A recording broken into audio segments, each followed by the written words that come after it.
Hello mga mamis at daddies, Dr. Ato Basco po, your friendly pediatrician online. Madibdibang usapan tayo mga mamis at daddies. Ang topic natin tungkol sa dibdib. Meron dalawang deformities mga mamis at daddies na napapansin sa mga bata even at birth.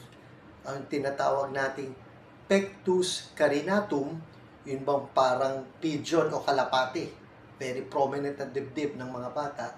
At meron din yung pectus excavatum, nakapasok sa loob yung dibdib ng mga bata. Between the two, mas may problema ang pectus excavatum, yung nakapasok yung dibdib ng bata. So mapapansin natin yan kapag ang bata bagong ipinanganak, pero lalo higit habang sila'y lumalaki.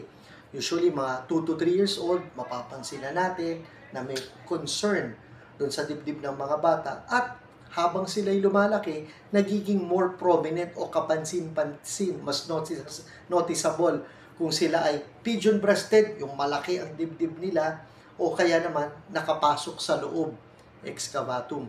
So, kagaya na binabanggit natin, mas may problem yung paloob. Dahil pwedeng maipit yung heart at saka yung lungs. Kaya kapag ganyan ang naging kaso, may simptomas ang mga bata na madaling mahapo, no? Yung iba naman, mas mabilis yung heart rate compared sa iba.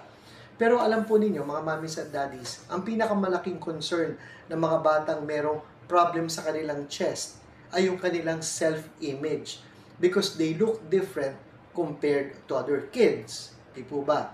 At kasabay nito, kailangan ding makita natin baka may ibang problem ang mga bata bukod sa kanilang dibdib at kanilang tadyang.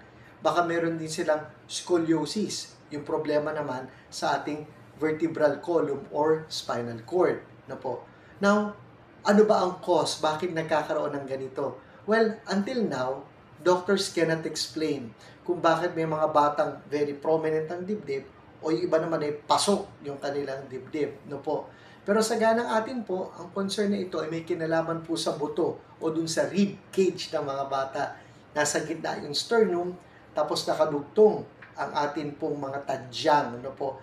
At alam po ninyo, mga tadyang natin, may mga cartilage. Ito yung mga malalambot na part para po nakakapag-expand at nakakababa. May kinalaman po sa paghinga. At kagaya ng ating binanggit, dahil nasa loob po ang ating heart at ang ating pong lungs, mas may problema yung nakapasok sa loob. Pero most of the time, mga mommies and daddies, wala namang nagiging problem. Sa heart at lungs ng mga batang may pectus carinatum or pectus excavatum. No po. Very important lamang na malaman at makita ng mga doctors po natin kung merong risk na mag-develop ng problem ang mga bata as they grow older. Meron naman pong intervention para dyan, physical therapy kung tawagin natin na po, para sa mga bata na malaki yung dibdib, na para pong pigeon o kalapate, na po, meron pong nilalagay na brace para po umimpis ang kanilang dibdib.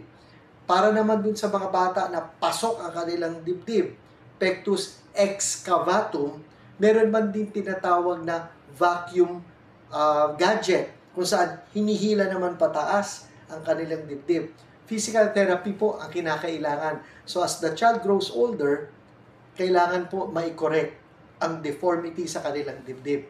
Maganda bumisita po kayo sa mga pediatricians po na malapit sa inyo para matulungan natin ang self-image at yung medical condition kung meron man na batang may problema sa dibdib. Pectus carinatum, parang kalapate, or pectus excavatum, nakapasok yung kanilang dibdib. Dr. Ato Basco po, your friendly pediatrician online. Ingat!